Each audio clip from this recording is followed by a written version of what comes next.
Hello students, welcome back to IIMS English AV classes. IIMS ನಲ್ಲಿ ನಾವು ಕಲಿತಿರುವ English grammar and spoken English series ನಲ್ಲಿ ಇದು class number 2.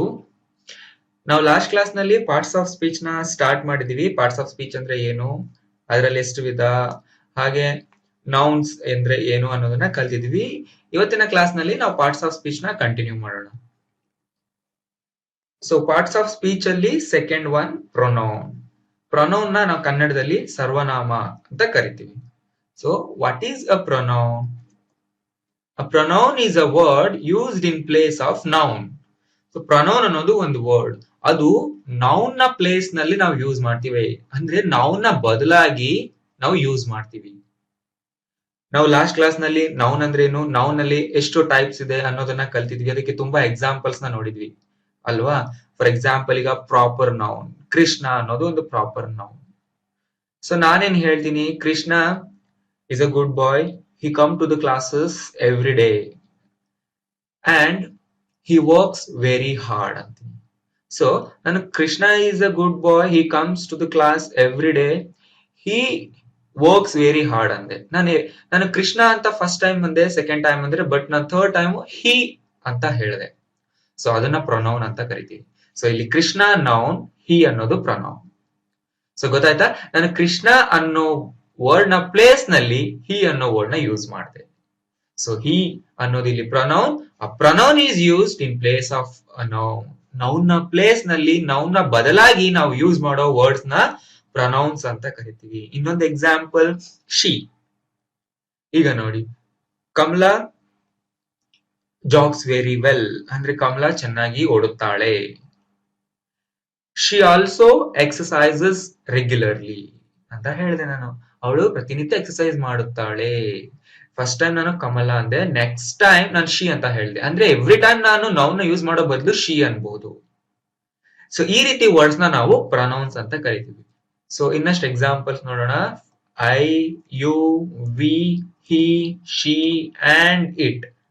So ಇವು ಕೆಲವು ಎಕ್ಸಾಂಪಲ್ ಗಳಷ್ಟೇ, ಇವನ್ನ ನಾವು ಪ್ರೊನೌನ್ಸ್ ಅಂತ ಕರಿತೀವಿ.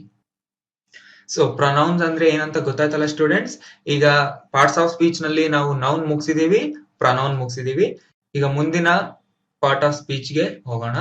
That is adjective. ಅಡ್ಜೆಕ್ಟಿವ್ ಅಂದ್ರೆ ಕನ್ನಡದಲ್ಲಿ ಗುಣವಾಚಕ. ಏನಿದು adjective? An adjective is a word that describes noun or a pronoun. Adjective ಕೂಡ ಪದಗಳೇ. ಅವು ಏನ್ ಮಾಡುತ್ತೆ ಅಂದ್ರೆ ನೌನ್ ಅಥವಾ ಪ್ರೊನೌನ್ ನ ಡಿಸ್ಕ್ರೈಬ್ ಮಾಡುತ್ತೆ. ಡಿಸ್ಕ್ರೈಬ್ ಅಂದ್ರೆ ವಿಶೇಷತೆ ಹೇಳುತ್ತೆ, ಅದನ್ನ ವರ್ಣನೆ ಮಾಡುವಂತ, ನೌನ್ ಅಥವಾ ಪ್ರೊನೌನ್ ನ ವರ್ಣನೆ ಮಾಡುತ್ತೆ ಇದು. ಫಾರ್ ಎಕ್ಸಾಂಪಲ್, ಈಗ ಯಾರೋ ಒಬ್ಬ ವ್ಯಕ್ತಿ ಹೇಗಿದ್ದಾನೆ ಅನ್ನೋದನ್ನ ನಾವು ಹೇಳ್ಬೇಕು. ಅವನು ಒಳ್ಳೆಯವನು, ಕೆಟ್ಟವನು, ಅಥವಾ ಉದ್ದ ಇದ್ದಾನೆ, ದಪ್ಪ ಇದ್ದಾನೆ, ಸಣ್ಣಗಿದ್ದಾನೆ. ಈ ರೀತಿ ಒಬ್ಬ ವ್ಯಕ್ತಿಯ ಅಥವಾ ಒಂದು ವಸ್ತುವಿನ ಗುಣವಿಶೇಷತೆಗಳನ್ನು ಹೇಳುವ ಪದಗಳಿಗೆ ನಾವು ಅಡ್ಜೆಕ್ಟಿವ್ ಅಂತೀವಿ. ಅಥವಾ ಪ್ರೊನೌನ್ಗಳ ವಿಶೇಷತೆನ ಹೇಳುವಂತಹ ವರ್ಡ್ಸ್ಗೆ ನಾವು ಅಡ್ಜೆಕ್ಟಿವ್ ಅಂತ ಕರಿತೀವಿ. An adjective usually comes before the noun or the pronoun which it modifies. Adjective normal ಆಗಿ ನೌನ್ ನ ಹಿಂದೆ ಅಥವಾ ಪ್ರೊನೌನ್ ನ ಹಿಂದೆ ಬರುತ್ತೆ. ಅಡ್ಜೆಕ್ಟಿವ್ ಅನ್ನೋ ಪದಗಳು ಯಾವ ನೌನ್ಸ್ ನ ಅಥವಾ ಯಾವ ಪ್ರೊನೌನ್ಸ್ ನ ಮಾಡಿಫೈ ಮಾಡ್ತಾ ಇದೆ, ಅಥವಾ ಯಾವ ನೌನ್ ಅಥವಾ ಪ್ರೊನೌನ್ ನ ಡಿಸ್ಕ್ರೈಬ್ ಮಾಡ್ತಿದ್ಯೋ ಆ ಒಂದು ನೌನ್ ಅಥವಾ ಪ್ರೊನೌನ್ ಗಳ ಹಿಂದೆ ನಾವು ಅಡ್ಜೆಕ್ಟಿವ್ ನ ಆಡ್ ಮಾಡಬೇಕು. ಫಾರ್ ಎಕ್ಸಾಂಪಲ್ ನೋಡಿ, beautiful girl, smart boy, best institute, big house. ಈ 4 ಸೆಂಟೆನ್ಸ್ ನಲ್ಲಿ ನೀವು ಗಮನಿಸ್ತಾ ಹೋದ್ರೆ ನೌನ್ ಗಳ ವಿಶೇಷತೆ ನಮಗೆ ಗೊತ್ತಾಗ್ತಿದೆ. ಗರ್ಲ್ ಅನ್ನೋದು ಒಂದು ನೌನ್, ಕಾಮನ್ ನೌನ್ ಅಲ್ವಾ. ಸೊ ಗರ್ಲ್ ಹೇಗಿದ್ದಾಳೆ? ಬ್ಯೂಟಿಫುಲ್ ಆಗಿದ್ದಾಳೆ. ಬಾಯ್ ಅನ್ನೋದೊಂದು ನೌನ್, ಬಾಯ್ ಹೇಗಿದ್ದಾನೆ? ಸ್ಮಾರ್ಟ್ ಆಗಿದ್ದಾನೆ. ಇನ್ಸ್ಟಿಟ್ಯೂಟ್ ಹೇಗಿದೆ? ಅದು ಬೆಸ್ಟ್ ಇನ್ಸ್ಟಿಟ್ಯೂಟ್, ಸಿಟಿನಲ್ಲಿ. ಈ ಹೌಸ್ ಹೇಗಿದೆ? ತುಂಬಾ ಬಿಗ್ ಆಗಿದೆ. So beautiful, smart, best, big, ಈ 4 ವರ್ಡ್ಸ್ ಅಡ್ಜೆಕ್ಟಿವ್ಸ್.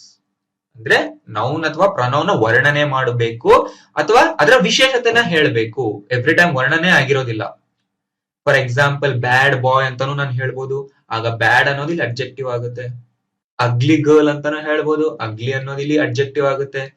ವರ್ಸ್ಟ್ ಇನ್ಸ್ಟಿಟ್ಯೂಟ್ ಅಂದ್ರೂ ಕೂಡ ವರ್ಸ್ಟ್ ಅನ್ನೋದು ಅಡ್ಜೆಕ್ಟಿವ್ ಆಗುತ್ತೆ. ಸ್ಮಾಲ್ ಹೌಸ್, ಸ್ಮಾಲ್ ಅನ್ನೋದು ಕೂಡ ಇಲ್ಲಿ ಅಡ್ಜೆಕ್ಟಿವ್. ಆದ್ರಿಂದ ಎವ್ರಿ ಟೈಮ್ ನಾವು ಅಡ್ಜೆಕ್ಟಿವ್ ಅಂದ್ರೆ ವರ್ಣನೆ ಅಂತಾನೆ ಹೇಳಕ್ ಬರಲ್ಲ, ಬಟ್ ಡಿಸ್ಕ್ರೈಬ್ ಮಾಡುವಂತಹ ಪದಗಳನ್ನ ನಾವು ಅಡ್ಜೆಕ್ಟಿವ್ಸ್ ಅಂತೀವಿ. ಅದು ಪಾಸಿಟಿವ್ ಆದ್ರೂ ಆಗಿರ್ಬೋದು ಅಥವಾ ನೆಗೆಟಿವ್ಲಿ ಕೂಡ ಆಗಿರಬಹುದು. ಪಾರ್ಟ್ ಆಫ್ ಸ್ಪೀಚ್ ಗೆ ಹೋಗೋಣ. That is verb. ಸೊ ಇದು ಅತ್ಯಂತ ಮುಖ್ಯವಾದ ಪಾರ್ಟ್ ಆಫ್ ಸ್ಪೀಚ್. ವರ್ಬ್ ನಾವು ಕನ್ನಡದಲ್ಲಿ ಕ್ರಿಯಾಪದ ಅಂತ ಕರಿತೀವಿ. ಸೊ ಒಂದು ವರ್ಬ್ ಇಲ್ಲದೆ ನಾವು ನಾರ್ಮಲ್ ಆಗಿ ಇಂಗ್ಲಿಷ್ ನ ಮಾತಾಡೋದಿಕ್ಕೆ ಆಗೋದಿಲ್ಲ. ವರ್ಬ್ ಅಂದ್ರೆ ಕ್ರಿಯೆಯನ್ನು ಸೂಚಿಸುವ ಪದ. ನಮ್ಮ ಕನ್ನಡದಲ್ಲಿ ಗೊತ್ತಿದೆ ಅಲ್ವಾ, ಕ್ರಿಯಾಪದ ಎಂದರೇನು? ಕ್ರಿಯೆಯನ್ನು ಸೂಚಿಸುವ ಪದಗಳಿಗೆ ಅಥವಾ ಕೆಲಸವನ್ನು ಸೂಚಿಸುವ ಪದಗಳಿಗೆ ನಾವು ಕ್ರಿಯಾಪದ ಅಂತ ಕರಿತೀವಿ. ಅದೇ ರೀತಿ ಇಂಗ್ಲಿಷ್ ನಲ್ಲಿ ವರ್ಬ್ಸ್ ಅಂತೀವಿ. Verbs are words that denote action or work or state of being of a subject. So verb ಅಂದ್ರೆ ಏನು? ಇಂಗ್ಲಿಷ್ ನಲ್ಲಿ ವರ್ಬ್ ತುಂಬಾ ಪದಗಳಿಗೆ ನಾವು ವರ್ಬ್ಸ್ ಅಂತೀವಿ. ಕೇವಲ ಕೆಲಸವನ್ನು ಸೂಚಿಸುವ ಪದಗಳಿಗೆ ಮಾತ್ರ ನಾವು ವರ್ಬ್ಸ್ ಅನ್ನಲ್ಲ. ಆದ್ರೆ ಈಗ ಯಾವ ಸ್ಥಿತಿಯಲ್ಲಿದೆ ಒಬ್ಬ ವ್ಯಕ್ತಿ ಅಥವಾ ಒಂದು ವಸ್ತು ಯಾವ ಸ್ಥಿತಿಯಲ್ಲಿದೆ ಅಂತ ಹೇಳುವ ಪದಗಳಿಗೂ ಕೂಡ ನಾವು ವರ್ಬ್ಸ್ ಅಂತೀವಿ. ಮತ್ತೆ ಕೆಲಸಗಳನ್ನು ಅಥವಾ ಕಾರ್ಯಗಳನ್ನು ಕ್ರಿಯೆಯನ್ನು ಸೂಚಿಸುವ ಪದಗಳಿಗೂ ಕೂಡ ನಾವು ವರ್ಬ್ಸ್ ಅಂತೀವಿ. ಈಗ ನೋಡೋಣ ವರ್ಬ್ಸ್ ಗೆ ಎಕ್ಸಾಂಪಲ್ಸ್ ಯಾವ್ದು ಕೊಡಬಹುದು ಅಥವಾ ಎಷ್ಟು ಟೈಪ್ಸ್ ವರ್ಬ್ಸ್ ಇದೆ. ಸೊ ಫಸ್ಟ್ ನೋಡೋಣ ವರ್ಬ್ಸ್ ನಲ್ಲಿ ಎಷ್ಟು ಟೈಪ್ಸ್ ಇದೆ. Action verb, linking verb and helping verb. So English verb ನಲ್ಲಿ 3 ಟೈಪ್ಸ್ ಇದೆ. Action verb, linking verb and helping verb. ಇದನ್ನ ಮರಿಬಾರದು ನೀವು. ವರ್ಬ್ ನಲ್ಲಿ 3 ಟೈಪ್ಸ್ ಇದೆ. ಈಗ ಒಂದೊಂದನ್ನೇ ನೋಡೋಣ. First action verb. ಆಕ್ಷನ್ ಅಂದ್ರೆ ಏನು? ಆ ಪದದ ಅರ್ಥ ಏನು? ಸೊ ಆಕ್ಷನ್ ಅಂದ್ರೆ ಕ್ರಿಯೆ ಅಲ್ವಾ? So action verbs are words that express only the action or only the work. ಕೆಲಸ ಅಥವಾ ಕ್ರಿಯೆಯನ್ನು ಸೂಚಿಸುವ ಪದಗಳಿಗೆ ಮಾತ್ರ ನಾವು ಆಕ್ಷನ್ ವರ್ಬ್ಸ್ ಅಂತ ಹೇಳ್ತೀವಿ. ಇದು ನಮಗೆ ಗೊತ್ತಿದೆ. ಸೊ ಯಾವ್ಯಾವುದು? Give, eat, walk, catch, dream, drink, walk, jump, sit. ಮತ್ತೇನ್ ಬರ್ಬೋದು? ನೀವು ಯೋಚನೆ ಮಾಡಿ. ನೀವೊಂದು 5 ಎಕ್ಸಾಂಪಲ್ಸ್ ನ ಕೊಡಿ ಈಗ ಕ್ಲಾಸ್ ನಲ್ಲಿ. ಸೊ ಇವನ್ನೆಲ್ಲ ನಾವು ಆಕ್ಷನ್ ವರ್ಬ್ಸ್ ಅಂತ ಹೇಳ್ತೀವಿ. ಸೊ ಗಿವ್ ಅಂದ್ರೆ ಕೊಡು, ತಿನ್ನು, ನಡೆ, ಕ್ಯಾಚ್ ನ ಹಿಡಿ, ಕನಸು ಕಾಣು, ಕುಡಿ. ಸೊ ಈ ರೀತಿ ಕ್ರಿಯೆಯನ್ನು ಅಥವಾ ಕೆಲಸಗಳನ್ನ ಸೂಚಿಸುವ ಪದಗಳು. ಸೊ ಸೆಕೆಂಡ್ ಟೈಪ್ ಯಾವುದು? Linking verb. ಸೊ ಇದು ಲಿಂಕ್ ಮಾಡುತ್ತೆ. ಏನನ್ನ ಲಿಂಕ್ ಮಾಡುತ್ತೆ ನೋಡೋಣ. A linking verb connects the subject of a sentence to a noun or adjective. ಒಂದು ಸೆಂಟೆನ್ಸ್ ನಲ್ಲಿ ಸಬ್ಜೆಕ್ಟ್ ಇರುತ್ತೆ ಅಂದ್ರೆ ಕರ್ತೃ. ಅದನ್ನ ನೌನ್ ಅಥವಾ ಅಡ್ಜೆಕ್ಟಿವ್ ಗೆ ಕನೆಕ್ಟ್ ಮಾಡುವ ವರ್ಬ್ಸ್ ಗೆ ಅಥವಾ ಪದಗಳಿಗೆ ನಾವು ಲಿಂಕಿಂಗ್ ವರ್ಬ್ ಅಂತ ಕರಿತೀವಿ. ಎಕ್ಸಾಂಪಲ್ ನೋಡಿದಾಗ ನಿಮಗೆ ಗೊತ್ತಾಗುತ್ತೆ. Example is, am, are, was, were, be, been, being, become. ಇವೆಲ್ಲವೂ ಕೂಡ ಲಿಂಕಿಂಗ್ ವರ್ಬ್ಸ್. ಸೊ ನಾನು ಆಗ್ಲೇ ಡೆಫಿನೇಷನ್ ಹೇಳುವಾಗ ನಿಮ್ಗೆ ಹೇಳಿದ್ದೆ, verb denotes a work, action or state of being ಅಂತ ಹೇಳಿದೆ. ಸ್ಟೇಟ್ ಆಫ್ ಬೀಯಿಂಗ್ ಅಂದ್ರೆ ಎಲ್ಲಿ ಯಾವಾಗ ಇರುವುದು, ಎಲ್ಲಿ ಯಾವಾಗ ಯಾವ ಪರಿಸ್ಥಿತಿ ಇರುವುದು ಅನ್ನೋದನ್ನ ಸೂಚಿಸುವ ಪದಗಳು. ಈಗ ಈಸ್ ಅಂದ್ರೆ ಬಿ, ಬಿ ನ ಮತ್ತೊಂದು ರೂಪ. ಇಂಗ್ಲಿಷ್ ನಲ್ಲಿ ಒಂದು ವರ್ಡ್ ಇದೆ ಅಲ್ವಾ, ಬಿ ಇ ಬಿ ಅಂತ. ಅದರ ಫಾರ್ಮ್ ಗಳು ಇವೆಲ್ಲ, ಬಿ ನ ಫಾರ್ಮ್ ಗಳು ಇವೆಲ್ಲ. ಈಸ್ ಅಂದ್ರೆ ಇರುವುದು. He is a boy, she is a girl. So ಈಗ ಅವನ್ ಏನಾಗಿದ್ದಾನೆ, ಅವನ ಸ್ಟೇಟ್ ಏನು ಅಂತ ಹೇಳ್ತಾ ಇದೆ. ಅದೇ ತರ ಆಮ್ ಕೂಡ. ಐ ಆಮ್ ಅ ಟೀಚರ್ ಅಲ್ವಾ, ನಾನೇನು ಅನ್ನೋದನ್ನ ನಾನು ಹೇಳ್ತಾ ಇದ್ದೀನಿ. ಸೊ ನಾನೇನು ಅನ್ನೋದು ಒಂದು ಸ್ಟೇಟ್ ಅಲ್ವಾ, ಆಮ್ ಅನ್ನೋದನ್ನ ಹೇಳ್ತಾ ಇದೆ. ಆದ್ರಿಂದ ಇದು linking verb. Are, was, were, be, been, being, become ಇವೆಲ್ಲವೂ ಕೂಡ ಲಿಂಕ್ ಮಾಡುತ್ತೆ ಸಬ್ಜೆಕ್ಟ್ ಗೆ ನೌನ್ ಅಥವಾ ಅಡ್ಜೆಕ್ಟಿವ್ ನ. ಸೊ ಇನ್ನ ಕೆಲವು ಎಕ್ಸಾಂಪಲ್ಸ್ ನೋಡೋಣ. Look, sound, smell, taste, feel ಇವು ಕೂಡ linking verbs. Appear, grow, remain, seem, stay, turn, prove ಇವು ಕೂಡ ಲಿಂಕಿಂಗ್ ವರ್ಬ್ಸ್ ಗೆ ಎಕ್ಸಾಂಪಲ್ ಆಗಿ ಕೊಡಬಹುದು. ಸಮ್ ಸೆಂಟೆನ್ಸಸ್ ನ ಈಗ ಸಮ್ ಎಕ್ಸಾಂಪಲ್ ಸೆಂಟೆನ್ಸ್ ನ ನೋಡೋಣ, ನಿಮ್ಗಾಗ ಚೆನ್ನಾಗಿ ಅರ್ಥ ಆಗುತ್ತೆ. The food taste delicious. Underline ಮಾಡಿರುವಂತ ವರ್ಬ್ ಇಲ್ಲಿ ಲಿಂಕಿಂಗ್ ವರ್ಬ್. ಫುಡ್ ಅನ್ನೋದು ಸಬ್ಜೆಕ್ಟ್, ಡಿಲಿಷಿಯಸ್ ಅನ್ನೋದು ಇಲ್ಲಿ ಅಡ್ಜೆಕ್ಟಿವ್ ಅಲ್ವಾ. ಡಿಲಿಷಿಯಸ್ ಅಂದ್ರೆ ಹೇಗಿದೆ, ಫುಡ್ ತುಂಬಾ ಸ್ವಾದಿಷ್ಟವಾಗಿದೆ, ಊಟ ಸ್ವಾದಿಷ್ಟವಾಗಿ ರುಚಿಸಿತು ಅನ್ನೋದನ್ನ ನಾವು ಇಂಗ್ಲಿಷ್ ನಲ್ಲಿ ದ ಫುಡ್ ಟೇಸ್ಟ್ ಡಿಲಿಶಿಯಸ್ ಅಂತೀವಿ. ಸೊ ಫುಡ್ ಹೇಗಿದೆ, ಡಿಲಿಷಿಯಸ್ ಆಗಿದೆ, ಅವೆರಡನ್ನು ಕನೆಕ್ಟ್ ಮಾಡ್ತಾ ಇರೋ ವರ್ಡ್ ಯಾವುದು, ಟೇಸ್ಟ್ಸ್. ಸೊ ಆದ್ರಿಂದ ಇದೊಂದು linking word. The dog is a pet ಅಂದ್ರೆ ನಾಯಿ ಒಂದು ಸಾಕು ಪ್ರಾಣಿ. ಸೊ ಈಸ್ ಅನ್ನೋದು ಇಲ್ಲಿ ಲಿಂಕಿಂಗ್ ವರ್ಬ್ ಆಯ್ತು. ಯಾಕೆ, ಇದು ಡಾಗ್ ಮತ್ತೆ ಪೆಟ್ ನ ಲಿಂಕ್ ಮಾಡ್ತಾ ಇದೆ. ಶಿ ಅಪಿಯರ್ಸ್ ಕ್ವೈಟ್, ಅವಳು ಶಾಂತವಾಗಿ ಇರೋ ತರ ಕಾಣ್ತಿದೆ. ಅಪಿಯರ್ ನ ಮತ್ತೊಂದು ಅರ್ಥ ಅಂದ್ರೆ ಕಾಣಿಸುವುದು. ಬಟ್ ಇಲ್ಲೇನಿದೆ, ಶಿ ಅಪಿಯರ್ಸ್ ಕ್ವೈಟ್ ಅಂದ್ರೆ ಅವಳು ಶಾಂತವಾಗಿರೋ ತರ ಕಾಣಿಸ್ತಾ ಇದ್ದಾಳೆ. ಸೊ ಇರುವ ತರಹ ಅನ್ನೋ ವರ್ಡ್ಗೆ ಅನ್ನೋ ಇರುವ ತರಹ ಅನ್ನೋ ಅರ್ಥನ ಅಪಿಯರ್ಸ್ ಅನ್ನೋ ವರ್ಡ್ ಕೊಡ್ತಾ ಇದೆ ಇಲ್ಲಿ. ಸೊ ಶಿ ಅನ್ನುವಂತಹ ಸಬ್ಜೆಕ್ಟ್ ಗೆ ಕ್ವೈಟ್ ಅನ್ನೋ ಅಬ್ಜೆಕ್ಟಿವ್ ನ ಈ ವರ್ಡ್ ಕನೆಕ್ಟ್ ಮಾಡ್ತಾ ಇದೆ. She appears quiet. He looks very happy, ಅವನು ಹೇಗಿದ್ದಾನೆ, ತುಂಬಾ ಸಂತೋಷವಾಗಿರೋ ತರ ಕಾಣ್ತಿದ್ದಾನೆ. He looks very happy. Looks ಅನ್ನೋದಿಲ್ಲಿ linking verb. Shoe smells very bad, shoe ತುಂಬಾ ವಾಸನೆ ಬರ್ತಾ ಇದೆ. ಸೊ ಇಲ್ಲಿ ಸ್ಮೆಲ್ಸ್ ಅನ್ನೋ word linking verb. Your name sounds good, ಇಲ್ಲಿ ಸೌಂಡ್ಸ್ ಅನ್ನೋದು ಲಿಂಕಿಂಗ್ ವರ್ಬ್ ಆಯ್ತು. ಸೌಂಡ್ ಅನ್ನೋದು ನೌನ್ ಕೂಡ ಆಗುತ್ತೆ, ಬಟ್ ಸೌಂಡ್ಸ್ ಅಂದ್ರೆ ಅರ್ಥ ಇಲ್ಲಿ ನಿನ್ನ ಹೆಸರು ಕೇಳೋದಕ್ಕೆ ತುಂಬಾ ಚೆನ್ನಾಗಿದೆ ಅಂತ, ಸೌಂಡಿಂಗ್ ತುಂಬಾ ಚೆನ್ನಾಗಿದೆ ನಿನ್ನ ಹೆಸರುದು. Your name sounds good, name ಅನ್ನೋದು ಇಲ್ಲಿ ಸಬ್ಜೆಕ್ಟ್ ಆಯ್ತು, ಗುಡ್ ಅನ್ನೋದು ಆಡ್ಜೆಕ್ಟಿವ್ ಆಯ್ತು ಅಲ್ವಾ. So your name sounds good. ಇಲ್ಲಿ ಮೇಲಿರುವಂತಹ ಮತ್ತಷ್ಟು ಲಿಂಕಿಂಗ್ ವರ್ಡ್ಸ್ ನ ತಗೊಂಡು ನೀವು ಕೂಡ ಸೆಂಟೆನ್ಸ್ ನ ಫಾರ್ಮೇಟ್ ಮಾಡೋದಿಕ್ಕೆ ಟ್ರೈ ಮಾಡಿ. ಸೊ ಗೊತ್ತಾಯ್ತಲ್ಲ ಸ್ಟೂಡೆಂಟ್ಸ್, ಈಗ ವರ್ಬ್ ಅನ್ನೋದು ಏನು ಅಂತ. ವರ್ಬ್ಸ್ ನಲ್ಲಿ ಎಷ್ಟು ಟೈಪ್ಸ್ ಇದೆ, 3. ಈಗ ಥರ್ಡ್ ಟೈಪ್ ನೋಡೋಣ, that is helping verb or auxiliary verb. So helping verb ನ ಆಕ್ಸಿಲರಿ ವರ್ಬ್ ಅಂತ ಕೂಡ ಕರೀತಾರೆ. ಆಕ್ಸಿಲರಿ ವರ್ಬ್ಸ್ ಅಥವಾ helping verbs are used before action or linking verbs to convey additional meaning. So ಇದು linking verbs ನ ಹಿಂದೆ ಅಥವಾ ಆಕ್ಷನ್ ವರ್ಬ್ಸ್ ನ ಹಿಂದೆ ಯೂಸ್ ಮಾಡುವಂತಹ ವರ್ಬ್ಗಳು. For example is, am, are, was, were, be, been, being. So ಇವೆಲ್ಲ ಲಿಂಕಿಂಗ್ ವರ್ಬ್ಸ್ ಗೆ ನಾವು ಎಕ್ಸಾಂಪಲ್ ಕೊಟ್ಟಿದ್ವಲ್ವಾ. ಸೊ ಇವೆಲ್ಲ ಲಿಂಕಿಂಗ್ ವರ್ಬ್ಸ್ ಗಳು ಕೂಡ ಹೆಲ್ಪಿಂಗ್ ವರ್ಬ್ಸ್ ಗಳೇ. ಅಂಡ್ ಡೂ, ಡಸ್, ಡಿಡ್ ಇವು ಕೂಡ ಹೆಲ್ಪಿಂಗ್ ವರ್ಬ್. ಡೂ ಇಂದ ನಿಮ್ಗೆ ಒಂದು ಎಕ್ಸಾಂಪಲ್ ಕೊಡ್ಬೇಕು ಅಂದ್ರೆ, do you know this answer ಅಂತ ನಾನು ಹೇಳ್ಬಹುದು ಅಲ್ವಾ. ಡು ಯು ನೋ, ನಿನಗ್ ಗೊತ್ತಿದ್ಯಾ ಇದರ ಉತ್ತರ. ಸೊ ಈ ರೀತಿ. Does, does she come to your home, ಅವಳು ನಿಮ್ಮನೆಗೆ ಬರ್ತಾಳ. ಸೊ ಇಲ್ಲಿ ಡೂ, ಡಸ್, ಡಿಡ್ ಅನ್ನುವಂತಹ ವರ್ಬ್ಸ್ ಗಳು ಹೆಲ್ಪಿಂಗ್ ವರ್ಬ್ಸ್ ಗಳು. ಅದೇ ರೀತಿ ಹ್ಯಾಸ್, ಹ್ಯಾವ್, ಹ್ಯಾಡ್ ವರ್ಬ್ ಕ್ರಿಯಾ ವಿಶೇಷಣ ಅಂತ ಕರಿತೀವಿ. ಸೊ ಈ ಅಡ್ವರ್ಬ್ ಅನ್ನೋ ವರ್ಡ್ ನ ನೋಡಿ, ವರ್ಬ್ ಗೆ ಎಡಿ ಸೇರಿಸಿದಾರಲ್ವಾ, ಅಡ್ವರ್ಬ್ ಅಂದ್ರೆ ಅಡ್ವರ್ಬ್ ಅಂದ್ರೆ ವರ್ಬ್ ನ ವಿಶೇಷತೆಯನ್ನ ಹೇಳುತ್ತೆ, ಕ್ರಿಯೆಯ ವಿಶೇಷತೆಯನ್ನ ಹೇಳುತ್ತೆ. ಕ್ರಿಯೆ ಹೇಗ್ ನಡೀತಿದೆ, ಒಂದು ಕೆಲಸ ಹೇಗ್ ನಡೀತಿದೆ ಅಂತ ಹೇಳುವ ಪದಗಳಿಗೆ ನಾವು ಅಡ್ವರ್ಬ್ಸ್ ಅಂತ ಹೇಳ್ತೀವಿ. An adverb is a word that is used to modify or limit the meaning of a verb or an adjective. So ನೀವಿಲ್ಲಿ ಸೆಂಟೆನ್ಸ್ ನ ನೆನ್ಪಿಟ್ಕೊಳ್ಳೋದಕ್ಕಿಂತ ಜಾಸ್ತಿ, ಡೆಫಿನೇಷನ್ ನೆನ್ಪಿಟ್ಕೊಳ್ಳೋದಕ್ಕಿಂತ ಜಾಸ್ತಿ ಅರ್ಥ ಮಾಡ್ಕೊಳ್ಳಿ ಅಡ್ವರ್ಬ್ ಅಂದ್ರೆ ಏನು ಅಂತ. ಸೊ ನಾನು ಸಿಂಪಲ್ ಆಗಿ ಹೇಳ್ತಿದ್ದೀನಿ ನೋಡಿ.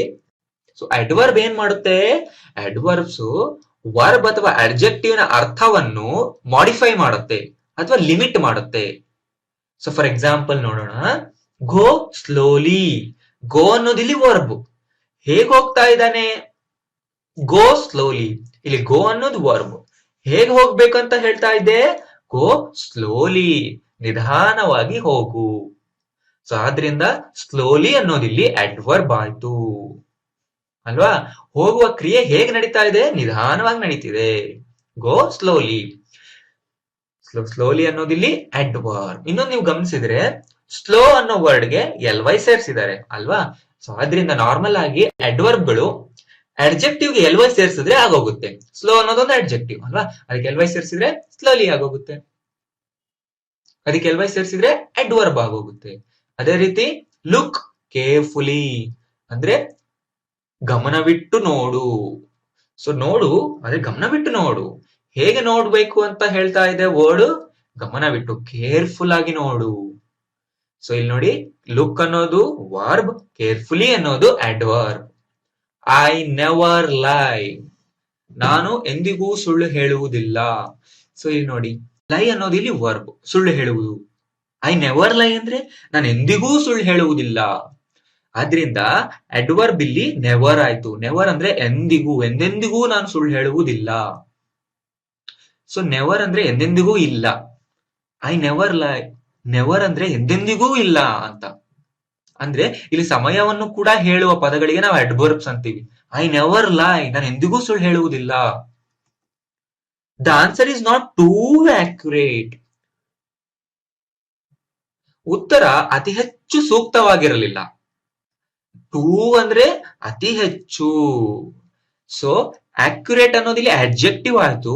ಅಡ್ಜೆಕ್ಟಿವ್ ಅಂದ್ರೆ ವಿಶೇಷತೆ ಹೇಗಿದೆ, ಅತಿ ಹೆಚ್ಚು ಚೆನ್ನಾಗಿಲ್ಲ, ಅಂದ್ರೆ ಚೆನ್ನಾಗೇ ಇರ್ಲಿಲ್ಲ, ಸೂಕ್ತವಾಗೇ ಇರ್ಲಿಲ್ಲ ಅಂತ ಹೇಳುವ ಪದ ಇಲ್ಲಿ. ಸೊ ಇಲ್ಲಿ ಈ ಸೆಂಟೆನ್ಸ್ ಗಳಲ್ಲಿ ಬಂದಿರುವ ಅಡ್ವರ್ಬ್ಸ್ ಯಾವುದು? Slowly, carefully, never, too. So ಈಗ ಅಡ್ವರ್ಬ್ಸ್ ಗೆ ಮತ್ತಷ್ಟು ನಾವು ಎಕ್ಸಾಂಪಲ್ಸ್ ನೋಡೋಣ, ಆಗ ನೀವು ಇನ್ನೂ ಪರ್ಫೆಕ್ಟ್ ಆಗ್ತೀರಾ. So this is a list of adverbs. Abnormally, rightfully, gratefully. Rigidly, generally, actually. Greatly, safely, generously. Anxiously, gently, happily. Badly, helpfully, helplessly. Beautifully, highly, separately. Bravely, brightly, immediately. Innocently, softly, broadly. Instantly, solidly, certainly. Successfully, clearly, interestingly. Surprisingly, cleverly, closely. Kindly, coaxingly, knowingly. Commonly, lightly, terribly. Continually, likely, thankfully. Correctly, loudly, thoughtfully. Crossly, madly, tightly. Curiously, dearly, meaningfully. Mechanically, truly, delightfully. Unfortunately, mostly, naturally. Especially, nearly, violently. Evenly, neatly, exactly. Partially, widely, extremely. Patiently, fairly, physically. Wisely, playfully, wonderfully. And next comes the preposition. Preposition ಅಂದ್ರೆ ಏನು? ಇದ್ರ ಕನ್ನಡದಲ್ಲಿ ಉಪಸರ್ಗ ಅನ್ನೋ ಒಂದು ಅರ್ಥ ಬರುತ್ತೆ, but ನಾವು English ಅಲ್ಲೇ ತಿಳ್ಕೊಳ್ಳೋಣ. ಪೊಸಿಷನ್ ಅನ್ನೋ ಒಂದು ವರ್ಡ್ ಕಾಣಿಸ್ತಿದೆ ಅಲ್ವಾ ನಿಮ್ಗೆ ಪ್ರಿಪೋಸಿಷನ್ ನಲ್ಲಿ. ಸೊ ಆದ್ರಿಂದ ಪ್ರಿಪೋಸಿಷನ್ ಅಂದ್ರೆ ಪೊಸಿಷನಲ್ ವರ್ಡ್ಸ್. ಇದು ಒಂದು ವಸ್ತುವಿನ ಪೊಸಿಷನ್ ಹೇಳುವಂತಹ ಪದಗಳು. Prepositions are positional words. A preposition is a word that shows the relation between two or more nouns. ಎರಡು ಅಥವಾ ಎರಡಕ್ಕಿಂತ ಜಾಸ್ತಿ ನೌನ್ಗಳ ಮಧ್ಯದಲ್ಲಿರುವ ರಿಲೇಶನ್ಶಿಪ್ ನ ಹೇಳುವಂತಹ ಪದಗಳು. ನಾರ್ಮಲ್ ಆಗಿ ಪೊಸಿಷನ್ ನ ಹೇಳುವಂತಹ ಪದಗಳು ನೋಡೋಣ. ಪೊಸಿಷನ್ ಅಂದ್ರೆ ಸ್ಥಳವನ್ನು ಸೂಚಿಸುವ ಪದಗಳು. For example, the knife is on the table. On ಅನ್ನೋದಿಲ್ಲಿ preposition. The knife is on the table. ಚಾಕು ಟೇಬಲ್ ನ ಮೇಲಿದೆ. ಚಾಕು ಎಲ್ಲಿದೆ? ಟೇಬಲ್ ನ ಮೇಲಿದೆ, on the table. So on ಅನ್ನೋದಿಲ್ಲಿ ಮೇಲೆ ಅಥವಾ ಸ್ಥಳವನ್ನು ಸೂಚಿಸ್ತಾ ಇದೆ, ಆದ್ರಿಂದ ಆನ್ ಅನ್ನೋದಿಲ್ಲಿ preposition. The ball is under the chair. Ball chair ನ ಕೆಳಗಡೆ ಇದೆ, ಅಂಡರ್ ಇಲ್ಲಿ preposition. The temple is beside the institute. ದೇವಸ್ಥಾನ ಎಲ್ಲಿದೆ? ಇನ್ಸ್ಟಿಟ್ಯೂಟ್ ನ ಪಕ್ಕದಲ್ಲಿದೆ, beside the institute. The students are in the class. Students ಎಲ್ಲಿದ್ದಾರೆ? In the class. ಕ್ಲಾಸ್ ನಲ್ಲಿ ಇದ್ದಾರೆ. ಸೊ ಇನ್ ಅನ್ನೋದಿಲ್ಲಿ preposition. On, under, beside, in. On ಅಂದ್ರೆ ಮೇಲೆ, ಅಂಡರ್ ಕೆಳಗಡೆ, ಬಿಸೈಡ್ ಪಕ್ಕದಲ್ಲಿ, ಇನ್ ಒಳಗಡೆ. ಸೊ ಗೊತ್ತಾಯ್ತಲ್ಲ, ಪ್ರಿಪೋಸಿಷನ್ ಅಂದ್ರೆ ಪೊಸಿಷನ್ ಸ್ಥಳವನ್ನು ಸೂಚಿಸುವ ಪದಗಳು. Next comes the conjunction. Conjunction ಅಂದ್ರೆ ಏನು? ಸಂಯೋಗ, ಸೇರಿಸುವುದು ಅಂತ. ಇಲ್ಲಿ ಕಂಜಂಕ್ಷನ್ ಜಂಕ್ಷನ್ ಮಾಡುವುದು. ಇಲ್ಲಿ ಎರಡು ಸೆಂಟೆನ್ಸ್ ಗಳನ್ನ ಸೇರಿಸುವ ಪದಗಳಿಗೆ ನಾವು ಕಂಜಂಕ್ಷನ್ ಅಂತ ಕರಿತೀವಿ. A conjunction is a word that joins two or more words or sentences to give the complete meaning, like and or but. ಗೊತ್ತಾಯ್ತಲ್ಲ, ಎರಡು ಅಥವಾ ಎರಡಕ್ಕಿಂತ ಜಾಸ್ತಿ ಪದಗಳನ್ನು ಅಥವಾ ವಾಕ್ಯಗಳನ್ನು ಜಾಯಿನ್ ಮಾಡುವ, ಸೇರಿಸುವ, ಜಂಕ್ಷನ್ ಮಾಡುವ ಪದಗಳಿಗೆ ನಾವು ಕಂಜಂಕ್ಷನ್ ಅಂತ ಕರಿತೀವಿ. For example and, or, but, ಮತ್ತು, ಅಥವಾ, ಆದರೆ ಇಂಥ ಪದಗಳನ್ನ ಕಂಜಂಕ್ಷನ್ ಅಂತೀವಿ. ಕಂಜಂಕ್ಷನ್ ಅಲ್ಲಿ ಅಗೇನ್ ಟೂ ಟೈಪ್ಸ್ ಇದೆ: coordinating conjunctions, subordinating conjunctions. So ಗೊತ್ತಾಯ್ತಲ್ಲ ಸ್ಟೂಡೆಂಟ್, ಕಂಜಂಕ್ಷನ್ಸ್ ಗೆ ಎಕ್ಸಾಂಪಲ್ಸ್. ಸೊ ಹಾಗಿದ್ರೆ ಬನ್ನಿ ಈಗ ಲಾಸ್ಟ್ ಪಾರ್ಟ್ ಆಫ್ ಸ್ಪೀಚ್ ನ ನೋಡೋಣ. That is interjection. ಇಂಜೆಕ್ಷನ್ ಅಂತ ಕೇಳಿದೀರಾ, ಬಟ್ ಇಂಟರ್ಜೆಕ್ಷನ್ ಅಂದ್ರೆ ಏನು? ಇಂಟರ್ಜೆಕ್ಷನ್ ಅಂದ್ರೆ ಆಶ್ಚರ್ಯ ಸೂಚಿಸುವ ಪದಗಳು, ಅಥವಾ ಸಂತೋಷವನ್ನು ಸೂಚಿಸುವ ಪದಗಳು, ಅಥವಾ ನಮ್ಮ ಭಾವನೆಗಳನ್ನು ಸೂಚಿಸುವ ಪದಗಳು. ಹೇಗಿರುತ್ತೆ ಆ ಪದಗಳು ನೋಡೋಣ. An interjection is a word that expresses some sudden emotion of the mind. ಮನಸ್ಸಿನ ಭಾವನೆಗಳನ್ನು ಸೂಚಿಸುವ ಪದಗಳು, ಅದು ಕೂಡ ಸಡನ್ ಆಗಿ ಬಂದಿರುತ್ತೆ ಅಂತ ಭಾವನೆಗಳು. It's a reaction that reveals the surprise, pain, anger, delight, etc. So ಆಶ್ಚರ್ಯ, ನೋವು, ಸಂತೋಷ, ದುಃಖ, ಖುಷಿ, ಕೋಪವನ್ನು ಸೂಚಿಸುವ ಪದಗಳು. ಓಕೆ, ಎಕ್ಸಾಕ್ಟ್ ಮೀನಿಂಗು ಕೂಡ ಏನು ಇರೋದಿಲ್ಲ, ಬಟ್ ಅದನ್ನ ನಾವು ಡೈಲಿ ಲೈಫ್ ನಲ್ಲಿ ಯೂಸ್ ಮಾಡ್ತಾ ಇರ್ತೀವಿ. ಫಾರ್ ಎಕ್ಸಾಂಪಲ್ ಹೆಲ್ಪ್, ಹಾ, ಓ, ಹರೇ, ಹುರೇ. ಸೊ ಇವೆಲ್ಲ ಪದಗಳನ್ನ ನಾವು ಇಂಟರ್ಜೆಕ್ಷನ್ ಅಂತ ಕರಿತೀವಿ. ಸೊ ಗೊತ್ತಾಯ್ತಲ್ಲ ಸ್ಟೂಡೆಂಟ್ಸ್, ಇನ್ನಷ್ಟು ಇಂಟರ್ಜೆಕ್ಷನ್ ಗೆ ಎಕ್ಸಾಂಪಲ್ಸ್ ನೋಡೋಣ, ಆಗ ನೀವು ಪರ್ಫೆಕ್ಟ್ ಆಗ್ತೀರಾ. ಸೊ ಇಲ್ಲಿದೆ ಲಿಸ್ಟ್ ಆಫ್ ಇಂಟರ್ಜೆಕ್ಷನ್ಸ್. ಈ ಇಂಟರ್ಜೆಕ್ಷನ್ಸ್ ಎಲ್ಲ ನಾವು ನಮ್ಗೆ ತುಂಬಾ ಸಂತೋಷ ಆದಾಗ, ಅಥವಾ ದುಃಖ ಆದಾಗ, ಅಥವಾ ಭಯ ಆದಾಗ ನಾವಿವನ್ನ ನಾವು ಮಾತಿಂದ ಹೇಳ್ತಿರ್ತೀವಿ. ಹೆಲ್ಪ್, ನಾವು ಏನಾದ್ರೂ ಸಹಾಯ ಬೇಕಾಗಿತ್ತು ಅಂದಾಗ ಹೇಳ್ತೀವಿ. ಹಾ ಅಂದ್ರೆ ದುಃಖ ಆದಾಗ ಅಥವಾ ನೋವಾದಾಗ. ವೆಲ್ ಅಂದ್ರೆ ನಾವೇನಾದ್ರೂ ಸ್ವೀಕಾರ ಮಾಡ್ತಿದೀವಿ, ನಾವು ಒಪ್ಕೊಂಡಿದೀವಿ ಅನ್ನೋದು. ಅಂದ್ರೆ ಸೈಲೆಂಟ್ ಆಗಿರು. ಓಕೆ ಅಂದ್ರೆ ಎಲ್ಲ ಕರೆಕ್ಟ್ ಆಗಿದೆ. ಊಪ್ಸ್ ಅಂದ್ರೆ ಏನೋ ಒಂದು ಮಿಸ್ಟೇಕ್ ಆಗಿದೆ. ಹ ಅಂದ್ರೆ ರಿಪೀಟ್ ಮಾಡು. ಓ ಅಂದ್ರೆ ಸರ್ಪ್ರೈಸ್. ಹುರ್ರೇ ಅಂದ್ರೆ ಸೆಲೆಬ್ರೇಷನ್. ನೆವರ್ ಅಂದ್ರೆ ಯಾವತ್ತಿಗೂ ಇಲ್ಲ. ನೋ ವೇ ಅಂದ್ರೆ ಸಾಧ್ಯವೇ ಇಲ್ಲ. ಸೊ ಈ ರೀತಿಯಾಗಿ ನಾವು ಈ ಇಂಟರ್ಜೆಕ್ಷನ್ಸ್ ನ ಯೂಸ್ ಮಾಡ್ತೀವಿ. ಸೊ ಗೊತ್ತಾಯ್ತಲ್ಲ ಸ್ಟೂಡೆಂಟ್ಸ್, ಇಂಟರ್ಜೆಕ್ಷನ್ಸ್ ಯಾವುವು ಅನ್ನೋದು. ಸೊ ಹಾಗಿದ್ರೆ ನಮ್ಮ ಇವತ್ತಿನ ಕ್ಲಾಸ್ ನಾವು ಇಲ್ಲಿಗೆ ಎಂಡ್ ಮಾಡ್ತಾ ಇದ್ದೀವಿ. ಸೊ ನಾವು ಇವತ್ತಿನ ಕ್ಲಾಸ್ ನಲ್ಲಿ ಎಲ್ಲಾ ಪಾರ್ಟ್ಸ್ ಆಫ್ ಸ್ಪೀಚ್ ಗಳನ್ನ ಮುಗಿಸಿದೀವಿ.